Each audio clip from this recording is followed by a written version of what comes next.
সংক্ষেপে বলতে চাই যে আপনারা সকলেই জানেন যে গত 17 বছর এই স্বৈরাচার সরকার বাংলাদেশের ক্রীড়াঙ্গনকে কিভাবে দলীয়করণ করেছে, কিভাবে রাজনৈতিকরণের মাধ্যমে বাংলাদেশের যারা মূলত মাঠের ক্রীড়া সংগঠক, যারা স্বাধীনতার পরবর্তীতে বাংলাদেশের ক্রীড়াঙ্গনকে নিরপেক্ষভাবে ঢেলে সাজানোর যে স্বপ্ন নিয়ে বাংলাদেশের একজন ক্রীড়া সংগঠক হিসেবে নিজেদেরকে খেলাধুলার মাঝে নিজেদেরকে বিলিয়ে দিয়েছিলেন, সেই ক্রীড়া সংগঠকরা গত 17 বছর সকল ক্রীড়াঙ্গনের কার্যক্রম থেকে বিতাড়িত ছিলেন, বঞ্চিত ছিলেন।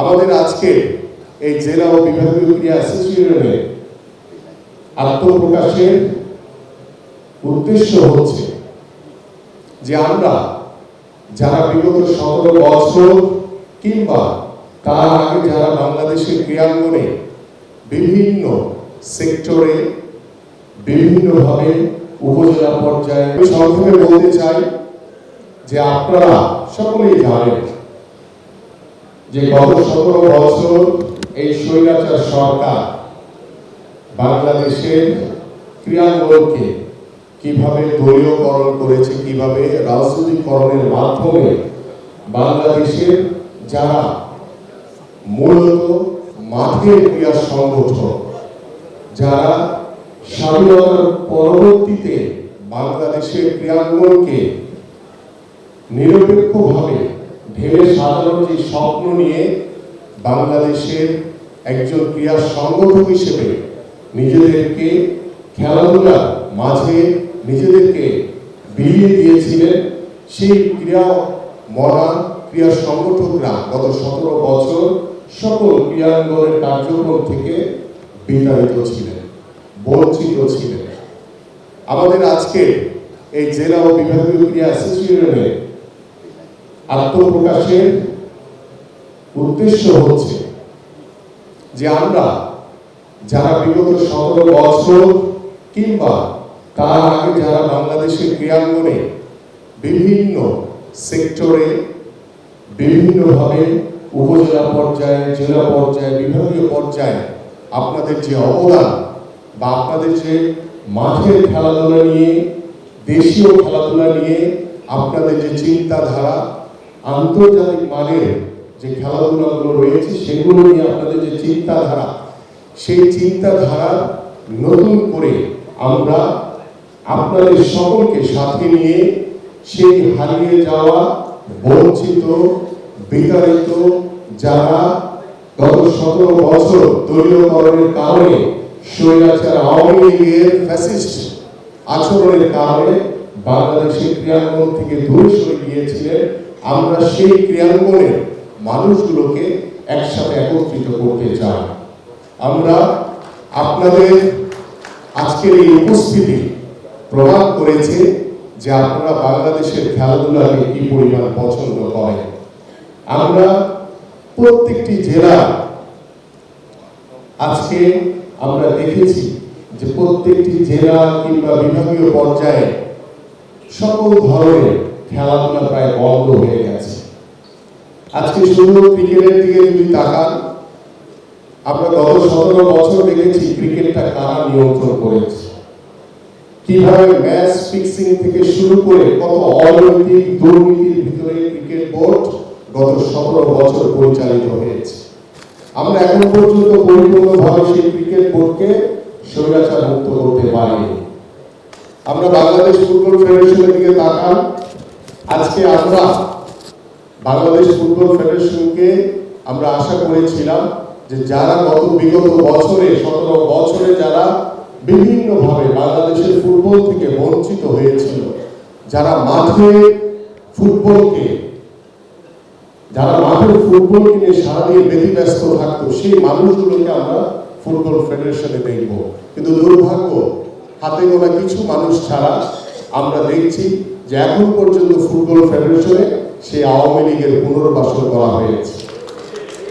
আজকে আমরা যদি হকির দিকে তাকান, সেই হকির দিকে যদি তাকান, সেখানেও আমরা সেই আওয়ামী লীগের প্রেতাত্মারা বা আওয়ামী লীগের যে স্বৈরাচারী ক্রীড়াঙ্গনে যারা ডমিনেট করার চেষ্টা করেছিল, সেই মানুষগুলো কিন্তু হকিতেও এখনো বহাল তবিয়তে বসে আছে। এবং আপনি যদি আজকে ক্রীড়া পরিষদের দিকে তাকান, আমরা 5ই আগস্ট স্বৈরাচার শেখ হাসিনা মুক্ত হয়েছি, কিন্তু বাংলাদেশের রাষ্ট্রীয় প্রতিষ্ঠানগুলো থেকে বা বাংলাদেশের ক্রীড়াঙ্গন থেকে এখন পর্যন্ত পরিপূর্ণ স্বৈরাচার মুক্ত করতে পারেনি। আজকে দেখেন ক্রীড়া পরিষদ দিকে, সেখানেও সেই আওয়ামী লীগের যারা বিভিন্ন সময় ক্রীড়াঙ্গনকে ডমিনেট করেছে, একনায়কভাবে স্বৈরাচারী কায়দায় তারা এখন পর্যন্ত বহাল তবিয়তে বসে আছে। আজকে আমরা দেখতে পাচ্ছি, আমি আমাদের যে ক্রীড়া উপদেষ্টা তাকে বলেছিলাম যে আপনি যে আন্দোলনের মধ্য দিয়ে বাংলাদেশ স্বৈরাচার শেখ হাসিনা মুক্ত হয়েছে, আমরা নতুনভাবে আমাদের রাষ্ট্রীয় প্রতিষ্ঠানগুলোকে নতুনভাবে ঢেলে সাজানোর যে স্বপ্ন দেখছি, সেই জায়গা থেকে আপনি আপনার ক্রীড়াঙ্গনের যে জায়গাটি আল্লাহ পাক আপনাকে সুযোগ দিয়েছে, সেই জায়গাটিতে পরিপূর্ণভাবে স্বৈরাচার মুক্ত করেন। কিন্তু তিনি আজকে প্রায় 8 থেকে 9 মাস হয়ে গেছে, তিনি স্বৈরাচার মুক্ত এখন পর্যন্ত করতে পারে না। এবং পাশাপাশি আমরা ইদানিং দেখছি তিনি সেই আওয়ামী লীগের স্বৈরাচারদেরকে নতুন করে পুনর্বাসন করছে। সেটা খুব দুর্ভাগ্যের। আমি তাকে খুব ক্লিয়ারলি বলেছিলাম যে আসেন আমরা সকলে মিলে বাংলাদেশি ক্রীড়াঙ্গনকে নতুনভাবে ঢেলে সাজাই। বাংলাদেশের ক্রীড়ামোদী মানুষ যারা রয়েছে, বাংলাদেশের মানুষ অত্যন্ত ক্রীড়ামোদী, খেলাধুলাকে অত্যন্ত পছন্দ করে। আমরা যখনই কোনো বাংলাদেশ টিমের হয়ে খেলতে যাই, সেটা ক্রিকেট হোক, ফুটবল হোক, হকি হোক বা অন্যান্য যে ইন্ডিভিজুয়াল ইভেন্টগুলো রয়েছে, আমরা কিন্তু দেখেছি দল ও নির্বিশেষে আমরা কিন্তু একত্রিত হয়েছি সেই বাংলাদেশের পক্ষে। একজন বাংলাদেশী হিসেবে আমাদের দায়িত্ব হচ্ছে প্রত্যেকটি রাষ্ট্রীয় প্রতিষ্ঠানের পাশাপাশি খেলাধুলাকে সর্বোচ্চ গুরুত্ব দেওয়া। সেই গুরুত্ব দিয়ে আমাদের মাননীয় ভারপ্রাপ্ত চেয়ারম্যান জনাব তারেক রহমান ইতিমধ্যেই আমাদের আরাফাত রহমান স্মৃতি ফুটবল টুর্নামেন্ট আমরা বিভাগীয় পর্যায়ে আমরা প্রায় শেষ পর্যায়ে নিয়ে এসেছি। আরো 2-1টি বিভাগের খেলা বাকি আছে, সেটির পরে আমরা ইনশাআল্লাহ ফাইনাল পর্বটা শেষ করব। আমাদের জিয়া ক্রিকেট টুর্নামেন্ট 2025 আমরা বিভাগীয় পর্যায়ে ইতিমধ্যে এবং ঢাকাতে ফাইনাল পর্যায়ে আপনারা সকলে দেখেছেন শেরেবাংলা জাতীয় স্টেডিয়ামে, ক্রিকেট স্টেডিয়ামে আমরা সুন্দরভাবে ফাইনালটি শেষ করেছি। আপনারা জানেন আমাদের পরবর্তীতে আমাদের বাংলাদেশের সবচেয়ে জনপ্রিয় নেত্রী দেশনেত্রী বেগম খালেদা জিয়ার নামে আমরা মেয়েদের ফুটবল, মেয়েদের ক্রিকেট খেলা শুরু করব ইনশাআল্লাহ। আমরা এইভাবে আমাদের যে ইন্ডিভিজুয়াল যে গেমসগুলো রয়েছে, সেটা ভারোত্তোলন হতে পারে, সেটা সাঁতার, ব্যাডমিন্টন থেকে শুরু করে বিভিন্ন যে খেলাগুলো রয়েছে, সেই খেলাগুলো আমরা প্রত্যেকটি বিভাগীয় পর্যায়ে শুরু করতে চাই এবং সেই বিভাগ থেকে শুরু করে আস্তে আস্তে আমরা জেলা উপজেলা পর্যায়ে শুরু করতে চাই আমরা।